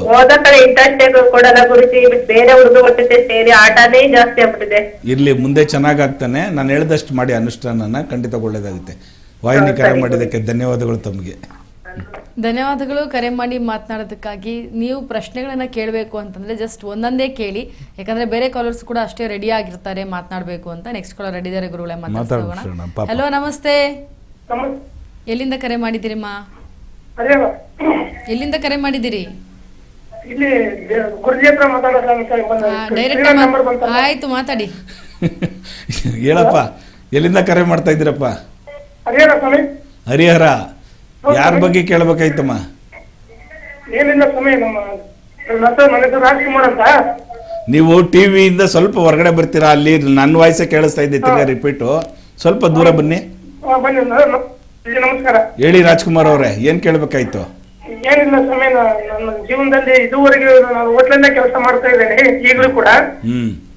ಏನೋ ಒಂದು ಬರ್ಕತ್ತನ್ನೇ ಕಂಡಿಲ್ಲ ಜೀವನದಲ್ಲಿ. ಒಂದು ಒಳ್ಳೆತನ ಏನು ನನ್ನ ಜೀವನದಲ್ಲಿ ಸಿಗ್ತಾನೆ, ನನಗೆ ಸಿಗ್ತಾನೆ. ಏನಾದ್ರು ಮಾಡೋಣ ಅಂದ್ರೆ ಖಂಡಿತಾಗೂ ರಾಜ್ಕುಮಾರ್ ಅವರೇ, ನಿಮ್ಮ ಹೆಸರಿನಲ್ಲಿ, ರಾಜ್ಕುಮಾರ್ ಅನ್ನೋ ಹೆಸರಿನಲ್ಲಿ ತುಲಾ ರಾಶಿ ಚಿತ್ತಾ ನಕ್ಷತ್ರ ಇರ್ತಕ್ಕಂಥದ್ದು, ಶುಕ್ರದೇಶ ತುಂಬಾ ಚೆನ್ನಾಗಿದೆ. ಆದ್ರೆ ನೋಡಿ, ದಾನ ಧರ್ಮಗಳಲ್ಲಿ ಎತ್ತಿದ ಕೈ. ಯಾರು ಕೇಳಿದ್ರೆ ಹಂಗೆ ಎತ್ಕೊಟ್ಬಿಡೋದು, ಮನೇಲಿ ಇರ್ತಕ್ಕಂಥ ಯಾವುದೇ ವಸ್ತುನ ದಾನವಾಗಿ ಕೊಟ್ಬಿಡೋದು, ಯಾರು ದೇಹಿ ಅಂತ ಬಂದವ್ರಿಗೆ ನೀವು ನಿಮ್ಮ ಹತ್ರ ಇಟ್ಕೊಳ್ದಿರೇ ದಾನ ಮಾಡ್ತಕ್ಕಂಥದ್ದು, ಇದೆಲ್ಲ ಜಾಸ್ತಿ ಆಗ್ತಾ ಇದೆ. ಹಾಗಾಗಿ ಖರ್ಚು ವೆಚ್ಚಗಳು ಜಾಸ್ತಿ ಆಗ್ತಾ ಇದೆ. ನೀವೇನ್ ಮಾಡಿ, ಒಂದೇ ಒಂದ್ಸಲಿ ನೀವು ಹರಿಹರದವರು ಅಂದ್ರೆ ವಿಷ್ಣುವಿನ ಆಲಯದಲ್ಲಿ ಯಾವುದೇ ಒಂದು ಪರಶುರಾಮ ಕ್ಷೇತ್ರ ಆಗಿರ್ಲಿ, ಸೌದತ್ತಿ ಕ್ಷೇತ್ರ ಆಗಿರ್ಲಿ, ಇಲ್ಲ ಲಕ್ಷ್ಮೀ ನರಸಿಂಹ ದೇವಸ್ಥಾನ ಆಗಿರ್ಲಿ, ಪರಶುರಾಮನ ಅವತಾರದಲ್ಲಿ ಯಾವುದೇ ಒಂದು ಕೂರ್ಮ ಅವತಾರ ಆಗಿರ್ಲಿ, ವರಾಹ ಅವತಾರ ಆಗಲಿ, ಐಗ್ರೀವ ಅವತಾರ ಆಗಲಿ, ಒಂದೇ ಒಂದು ಸಲಿ ನೀವು ದರ್ಶನವನ್ನ ಮಾಡ್ತಕ್ಕಂಥದ್ದು, ಆ ಸ್ವಾಮಿಗೆ ಒಂದು ಅಭಿಷೇಕವನ್ನ ಮಾಡಿಸ್ತಕ್ಕಂಥದ್ದು ಮಾಡಿದಾಗ ಖಂಡಿತ ಒಳ್ಳೇದಾಗುತ್ತೆ. ಮುಂದಿನ ದಿನಗಳಲ್ಲಿ ನಿಮ್ಗೆ ತುಂಬಾ ಚೆನ್ನಾಗಿದೆ, ಯೋಗ ಫಲ ಒಳ್ಳೇದಾಗುತ್ತೆ, ನಿಮ್ಗೆ ಒಳ್ಳೇದಾಗ್ಲಿ. ಅಭಿಷೇಕ ಮಾಡಿಸಿ, ಒಳ್ಳೇದಾಗ್ಲಿ ನಿಮ್ಗೆ. ಧನ್ಯವಾದಗಳು ಕರೆ ಮಾಡಿ ಮಾತನಾಡೋದಕ್ಕಾಗಿ. ಸೊ ನೀವು ಕೂಡ ಮಾತನಾಡಬೇಕು ಗುರುಗಳ ಹತ್ರ ಅಂದರೆ ಸ್ಕ್ರೀನ್ ಮೇಲೆ ಕಾಣ್ತಿರುವಂಥ ನಂಬರ್ಗೆ ಕರೆ ಮಾಡಿ ಮಾತನಾಡಿ. ಆದರೆ ಒಂದೇ ಒಂದು ರಿಕ್ವೆಸ್ಟ್ ಏನಪ್ಪ ಅಂತಂದರೆ, ದಯಮಾಡಿ ಟಿ ವಿ ವೆಲ್ವನ್ನ ಕಮ್ಮಿ ಮಾಡಿ ಆಮೇಲೆ ಮಾತನಾಡಿ, ಇಲ್ಲಾಂದರೆ ಸಂಪರ್ಕ ಕಡಿತವಾಗುತ್ತೆ. ಗುರುಗಳೇ ಮತ್ತೆ ಕಾಲರ್ ರೆಡಿ ಇದ್ದಾರೆ, ಮಾತಾಡ್ಸ್ಬಿಡೋಣ ಮೇಡಮ್. ಹಲೋ, ನಮಸ್ತೆ, ಹೇಳಿ. ಕೇಳಿಸ್ತಾ ಇದೆಯಮ್ಮ ಧ್ವನಿ? ಹಲೋ, ಮಾತಾಡಿ ಅಮ್ಮ. ಗುರುಜಿ ಕೂಡ ಮಾತಾಡ್ಬೇಕಾಯ್ತು. ನಾನೇ ಮಾತಾಡ್ತಾ ಇದ್ದೀನಿ, ಮಾತಾಡಿ ತಾಯಿ. ನಮ್ಗೆ ಸಮಸ್ಯೆ ಜಾಸ್ತಿ ಇದೈತ್ ನೋಡ್ರಿ. ಆಯ್ತು, ನಿಮ್ಮ ಹೆಸರು ಹೇಳಿ. ನಮ್ಮ ಹೆಸರು ನಿವೇದಿಸಿ. ನಾವು ದುಡ್ಡು ಇಸ್ಕೊಂಡಾರಿ, ಬಂಗಾರ ದುಡ್ಡು ಇಸ್ಕೊಂಡಾರಿ, ಬರವಲ್ರಿ. ಅದಕ್ಕೆ ಅದ್ರ ಬಗ್ಗೆ ಕೇಳ್ಬೇಕು. ಎಲ್ಲಿಂದ ಕರೆ ಮಾಡ್ತಾ ಇದ್ದೀರಾ ನಿವೇದಿತಾ ಅವ್ರೆ? ನಾವು ಶಿನ್ನೂರ್, ಇದು ರಾಯಚೂರು ಜಿಲ್ಲೆ ರೀ. ಆಯ್ತಮ್ಮ, ನಾನೊಂದು ಅನುಷ್ಠಾನ ಹೇಳ್ತೀನಿ, ಮಾಡ್ತೀರಾ? ಹ್ಞೂನ್ರಿ, ಮಾಡ್ತೇನ್ರಿ. ನೋಡಿ, ಇವಾಗಲೇ ಕೇಳಿಸ್ಕೊಳ್ಳಿ, ಗಮನ ಇಟ್ಟು ಕೇಳಿಸ್ಕೊಳ್ಳಿ, ಟಿವಿ ನೋಡ್ಬೇಡಿ. ಇಲ್ಲಿ ಒಂದ್ ನಿಮಿಷ ಇರ್ತೇರಿ. ಇದು ರೀ ಬಂಗಾರ ರೊಕ್ಕ ಬರ್ಬೇಕ್ರಿ ಅವು. ಅದಕ್ಕೇನೆ ಅನುಷ್ಠಾನ ಹೇಳ್ತೀನಿ. ನಿಮ್ಮೊಬ್ಬರಿಂದ ಎಷ್ಟೋ ಜನಕ್ಕೆ ಆ ಅನುಷ್ಠಾನ ಅನುಕೂಲವಾಗುತ್ತೆ. ಹಾಗಾಗಿ ಟಿವಿ ಸ್ವಲ್ಪ ದೂರ ಬಂದು ಮಾತಾಡಿ. ನೋಡಿ, ಕೇಳಿಸ್ತಾ ಇದೆಯಾ? ಕೇಳಿಸ್ತದೆ ಗುರುಜಿ. ನೋಡಿ, ಇವಾಗ ಬಿಳಿ ಎಕ್ಕದ ಗಿಡ ಸಿಗುತ್ತಾ ಅಲ್ಲಿ ನಿಮ್ಗೆ? ಹ್ಞೂನ್ರಿ, ಹಳ್ಳಿ ರೀ, ಕೃಷಿ ರೀ. ಆಯ್ತು, ಬಿಳಿ ಎಕ್ಕದ ಗಿಡಕ್ಕೆ ನೀವು ಮನೆಯಲ್ಲಿ ಇರ್ತಕ್ಕಂಥ ಒಂದು ವೈಟ್ ಬಟ್ಟೆ ಒಳಗಡೆ ತ್ಯಾವ ಮಾಡ್ಕೊಳ್ಳಿ. ಅದನ್ನ ಅಂದ್ರೆ ನೀರಲ್ಲಿ ತೊಳ್ಕೊಳ್ಳಿ. ಅದಕ್ಕೆ ಅರಶಿನ ಲೇಪನ ಮಾಡಿ, ಅರಶಿನ ಬಟ್ಟೆ ಮಾಡ್ಕೊಳ್ಳಿ. ಅದಕ್ಕೆ ₹1 ಇಲ್ಲ ₹2 ಕಾಯಿನ ಕಟ್ಬಿಟ್ಟು ಬಿಳಿ ಎಕ್ಕದ ಗಿಡಕ್ಕೆ ಬುಡಕ್ಕೆ ಕಟ್ಬಿಟ್ಟು ಬನ್ನಿ. ಬುಡಕ್ಕೆ ಕಟ್ಬಿಟ್ಟು ಊದ್ಗಡ್ಡಿಯಿಂದ ಪೂಜೆ ಮಾಡಿ. ಗಣಪತಿಗೆ ಅರ್ಕ, ಅವನು ಗಣಪತಿ, ಬಿಳಿ ಎಕ್ಕದ ಹೂವು, ಬಿಳಿ ಎಕ್ಕದ ಗಿಡ ಎಲ್ಲ ಬಂದು ಗಣಪತಿನೇ. ಆ ಪರಮೇಶ್ವರನ ಏಕದಂತಾಯ ವಿದ್ಮಹೆ ವಕ್ರತುಂಡಾಯ ಧೀಮಹಿ ತನ್ನೋದಂತಿ ಪ್ರಚೋದಯಾತು. ಆ ಗಣಪತಿಯನ್ನ ಪ್ರಾರ್ಥನೆ ಮಾಡಿಕೊಂಡು 3 ಸಾರಿ ಹೆಸರನ್ನ ಹೇಳಿ. ಯಾರು ನಿಮ್ಮ ಒಡವೆ, ಯಾರು ನಿಮ್ಮ ಹಣವನ್ನು ಇಸ್ಕೊಂಡಿದ್ದಾರೆ ಅವ್ರ ಹೆಸರನ್ನ ಹೇಳ್ತಕ್ಕಂಥದ್ದು, ಗಿಡ ಮುಟ್ಟಿ ನಮಸ್ಕಾರ ಮಾಡ್ತಕ್ಕಂಥದ್ದು, ಮನಸ್ಸಿನಲ್ಲಿ ಪ್ರಾರ್ಥನೆ ಮಾಡ್ತಕ್ಕಂಥದ್ದು. 3 ಸಲ ಹೆಸರು ಹೇಳ್ಬಿಟ್ಟು ಬನ್ನಿ. ಬಂದು ಮನೆ ದೇವರಿಗೆ ತುಪ್ಪದ ದೀಪವನ್ನು ಅಂಟಿಸಿ. ಆ ದುಡ್ಡು ನಿಮ್ಗೆ ಮತ್ತೆ ಮರುಕಳಿಸುತ್ತೆ, ಒಳ್ಳೇದಾಗುತ್ತೆ ನಿಮ್ಗೆ. ಈ ಅನುಷ್ಠಾನವನ್ನು ಗಿಡ ಮನೆ ಮುಂದೆ ಕಾಂಪೌಂಡ್ ಒಳಗೆ ಇರ್ಬೋದು, ಇರ್ಲಿ, ಏನ್ ತೊಂದ್ರೆ ಇಲ್ಲ, ಅದಕ್ಕೆ ಕಟ್ಟಿ, ಪರವಾಗಿಲ್ಲ. ಅಲ್ರಿ, ಕಾಂಪೌಂಡ್ ಒಳಗ ಹಚ್ಬೋದೇನ್ರಿ? ಏನ್ ತೊಂದರೆ ಇಲ್ಲ, ಇಡ್ಬೋದು. ಮನೆ ಒಳಗಡೆ ಈಶಾನ್ಯ ಮೂಲೆಯಲ್ಲಿ ಇರಬೇಕು, ದೇವ ಮೂಲೆಯಲ್ಲಿ. ಇಂದ್ರ ದಿಕ್ಕಿಗೆ ಇಡಬಾರ್ದು, ಅಂದ್ರೆ ಒತ್ತುಟ್ಟ ಕಡೆಗೆ ಇಡಬಾರ್ದು. ದೇವ ಮೂಲೆಯಲ್ಲಿ ಇರ್ತಕ್ಕಂಥದ್ದು ಸೂಕ್ತ. ಹಾಗೆ ನೈಋತ್ಯ ಭಾಗದಲ್ಲಿ ಬಿಳಿ ಎಕ್ಕದ ಗಿಡ ಇರ್ತಕ್ಕಂಥದ್ದು ಮನೆಗೆ ವಾಸ್ತುಗೆ ಸೂಕ್ತ. ಒಳ್ಳೇದಾಗುತ್ತೆ ನಿಮ್ಗೆ, ಒಳ್ಳೇದಾಗ್ಲಿ. ಕರೆ ಮಾಡಿ. ನಾ ಅದನ್ನು ಹೇಳಕ್ಕಾಗಲ್ಲಮ್ಮ. ನೀವು ಯಾವ ರೀತಿ ಪೂಜೆ ಅನುಷ್ಠಾನಗಳ ಮಾಡ್ತೀರೋ 3 ಮಂಗಳವಾರ ಮಾಡಿದಾಗ ಖಂಡಿತವಾಗೂ ನಿಮಗೆ ಫಲ ಬರುತ್ತೆ. ಒಳ್ಳೇದಾಗ್ಲಿ. ಧನ್ಯವಾದಗಳು ಕರೆ ಮಾಡಿ ಮಾತನಾಡೋದಕ್ಕಾಗಿ. ಹಾಗೆ ನೀವು ಕೂಡ ಮಾತನಾಡಬೇಕು ಅಂತಂದರೆ ದಯಮಾಡಿ ಒಬ್ಬೊಬ್ಬರಿಗೆ ಒಂದೊಂದೇ ಪ್ರಶ್ನೆಗಳನ್ನು ಕೇಳಿ, ಯಾಕಂದರೆ ಬೇರೆ ಬೇರೆ ಕಾಲರ್ಸ್ ಕೂಡ ರೆಡಿ ಇರ್ತಾರೆ ಮಾತನಾಡೋದಕ್ಕೆ. ಹಾಗಾಗಿ ಗುರುಗಳೇ, ಮತ್ತೊಂದು ಕಾಲರ್ ಇದೆ, ಮಾತಾಡ್ತಾರೆ. ಹಲೋ, ನಮಸ್ತೆ. ನಮಸ್ತೆ. ಎಲ್ಲಿಂದ ಕರೆ ಮಾಡಿದ್ದೀರಿ? ನಾವು ಪ್ರಿಯಾಪಟ್ನ. ಯಾರ ಬಗ್ಗೆ ವಿಚಾರಿಸಬೇಕಾಗಿತ್ತು? ನಮ್ಮ ಮಗನ ಬಗ್ಗೆ ಕೇಳಬೇಕಾಯ್ತು. ಸರಿ, ಆಯಿತು. ಗುರುಗಳಿದ್ದಾರೆ, ಡೈರೆಕ್ಟಾಗಿ ನೀವೇ ಮಾತಾಡಿ. ಪಿರಿಯಾಪಟ್ಟಣದಿಂದ ಯಾರು ಮಾತಾಡ್ತಾ ಇರೋದು? ನಾವು ರೇವಣ್ಣ ಅಂತ. ಏನು ಎರಡೇ ಮಾತಾಡಿದ್ರೆ ಹಂಗೆ ಅನ್ನೋ ಥರ. ರೇವಣ್ಣ ಏನು ಕೇಳ್ಬೇಕಾಯ್ತು ರೇವಣ್ಣ ಅವರೇ? ನಮ್ಮ ಮಗನ ಬಗ್ಗೆ ಕೇಳ್ಬೇಕಾಯ್ತು ಗುರುಜಿ. ಅದೇ ಅವ್ರ ಹೆಸರು ಹೇಳಿ, ನಿಮ್ಮ ಮಗನ ಬಗ್ಗೆ ನಕ್ಷತ್ರ ಇಲ್ಲ, ಹೆಸರು ಹೇಳಿ. ದಿಲೀಪ ಅಂತ. ದಿನೀಪ. ಹಾ ಆಯ್ತು. ದಿನೀಪ ಅಲ್ವಾ? ಏನೋ ಕೆಲ್ಸದ ಬಗ್ಗೆ ಕೇಳ್ಬೇಕಾಯ್ತು ಗುರುಜಿ. ಟ್ರೈ ಮಾಡ್ತಾ ಇದ್ದಾನೆ ಕೆಲ್ಸಕ್ಕೆ? ಜಾಸ್ತಿ ನಂಗ್ ಮನೆಗ್ ಹೋಗ್ತಾನೆ. ಹಾ, ಏನು ಕೆಲ್ಸಕ್ಕೆ ಅರ್ಜಿ ಹಾಕಿಲ್ಲ, ಏನು ಕೆಲಸ ಆಗ್ತಾ ಇಲ್ಲ, ಬಹಳ ಕಷ್ಟದಲ್ಲಿ ನಾವು ರೈತರು. ಹಾ ಆಯ್ತು. ಈಗ ಏನ್ ಮಾಡಿ ಅಲ್ಲಿ ಪಿರಿಯಾಪಟ್ಟಣದಿಂದ ಕಾರ್ ಮಾಡಿರೋದಲ್ವ ನೀವು? ಹೌದು ಗುರುಜಿ. ಆ ತಾಯಿಗೆ ಪಿರಿಯಾಪಟ್ಟಣದ ಅಮ್ಮ ಇದ್ದಾಳಲ್ಲ ತಾಯಿ, ಆ ಜಗನ್ಮಾತೆಗೆ ಒಂದು ಉಡಿ ತುಂಬಿದ್ದೀರಾ, ಮಡ್ಲು ತುಂಬಿದ್ದೀರಾ? ಇಲ್ಲ ಸ್ವಾಮಿ. ದಯವಿಟ್ಟು ಆ ತಾಯಿಗೆ ಹೋಗ್ಬಿಟ್ಟು ಸೀರೆ, ಜಾಕೆಟು, ಅಕ್ಕಿ, ಇದು ಹಳಸಿನ ದಾರ, ಕೊಬ್ಬರಿ ಬಟ್ಲು, ಬೆಲ್ಲ, ಅಕ್ಕಿ ಎಲ್ಲ ಇಟ್ಟು ಒಂದು ಬಳೆ ಇಟ್ಟು 12 ಜೊತೆ ಬಳೆಗಳನ್ನು ಇಡ್ತಕ್ಕಂಥದ್ದು ಮಾಡಿಬಿಟ್ಟು ಅರ್ಶಿನ ಕುಂಕುಮ ಸಮೇತ ದಕ್ಷಿಣೆ ಸಮೇತ ಆ ತಾಯಿಗೆ ದಾನವಾಗಿ ಉಡಿ ತುಂಬಿಟ್ಟು ಬನ್ನಿ. ಕೇಳ್ಕೊಳ್ಳಿ, ಅಲ್ಲೊಂದು ಸಂಕಲ್ಪ ಮಾಡ್ಕೊಳ್ಳಿ, ಪಿರಿಯಾಪಟ್ಟಣದ ಅಮ್ಮನಿಗೆ ಒಳ್ಳೇದಾಗುತ್ತೆ, ನನ್ನ ಮಗನಿಗೆ ಒಳ್ಳೇದಾಗಲಿ ಅಂತೇಳಿ. ಎಸ್, ಧನ್ಯವಾದಗಳು ಕರೆ ಮಾಡಿ ಮಾತನಾಡೋದಕ್ಕಾಗಿ. ಹಾಗೆ ಗುರುಗಳೇ ಕಾರ್ಯಕ್ರಮದಲ್ಲಿ ಭಾಗಿಯಾಗಿ ಸಾಕಷ್ಟು ವಿಚಾರವನ್ನು ತಿಳಿಸ್ಕೊಟ್ರೆ ನಿಮಗೆ ಧನ್ಯವಾದಗಳು. ಇನ್ನು ಮತ್ತೆ ನೋಡಿ, ನಮ್ಮ ಕಾರ್ಯಕ್ರಮ ಹೋಗೋದೇ ಗೊತ್ತಾಗಲ್ಲ, ಅಷ್ಟು ಫಾಸ್ಟಾಗಿ ಹೋಗ್ಬಿಡುತ್ತೆ, ಟೈಮ್ ಹೋಗೋದೇ ಗೊತ್ತಲ್ಲ. ಸಕಲ ಎಲ್ಲರಿಗೂ ಮಹಾಶಿವರಾತ್ರಿಯ ಶುಭಾಶಯಗಳು. ಈ ದಿನ ಅನುಷ್ಠಾನವನ್ನು ಮಾಡ್ಕೊಳ್ಳಿ ಬಂಧುಗಳೇ. ಎಲ್ಲರೂ ಈ ದಿನ ಪರಮೇಶ್ವರನ ದೇವನ ಮಹಾದೇವನ ದರ್ಶನವನ್ನು ಮಾಡಿ ನಿಮ್ಮ ಮನೆ ಕುಟುಂಬ ಎಲ್ಲ ಚೆನ್ನಾಗಿರಲಿ, ಇಡೀ ರಾಜ್ಯನೇ ಸುಭಿಕ್ಷಿತವಾಗಿರಲಿ, ಇಡೀ ದೇಶನೇ ಸುಭಿಕ್ಷಿತವಾಗಿರಲಿ. ನಮ್ಮ ಸನಾತನ ಧರ್ಮದಲ್ಲಿರ್ತಕ್ಕಂಥ ಶಕ್ತಿ ತುಂಬ ಅತ್ಯುನ್ನತವಾಗಿರ್ತಕ್ಕಂಥದ್ದು. ಎಲ್ಲರೂ ಈ ಧರ್ಮವನ್ನು ಕಾಪಾಡೋಣ, ಎತ್ತಿ ಹಿಡಿಯೋಣ. ಎಲ್ಲ ಜಾತಿ ಜನಾಂಗದವರು ಕೂಡ ಧರ್ಮವನ್ನು ಕಾಪಾಡೋಣ. ಖಂಡಿತವಾಗಿ ಒಳ್ಳೆಯದಾಗಲಿ, ಇಡೀ ಲೋಕನೇ ಸುಭಿಕ್ಷಿತವಾಗಿರಲಿ. ಲೋಕೋ ಸಮಸ್ತ ಸುಖಿನೋ ಭವಂತು, ಸನ್ಮಂಗಳಾನಿ ಭವಂತು, ಸರ್ವೇ ಜನ ಸುಖಿನೋ ಭವಂತು, ಸನ್ಮಂಗಳಾನಿ ಭವಂತು. ಒಳ್ಳೆಯದಾಗಲಿ. ಧನ್ಯವಾದಗಳು ಗುರುಜಿ.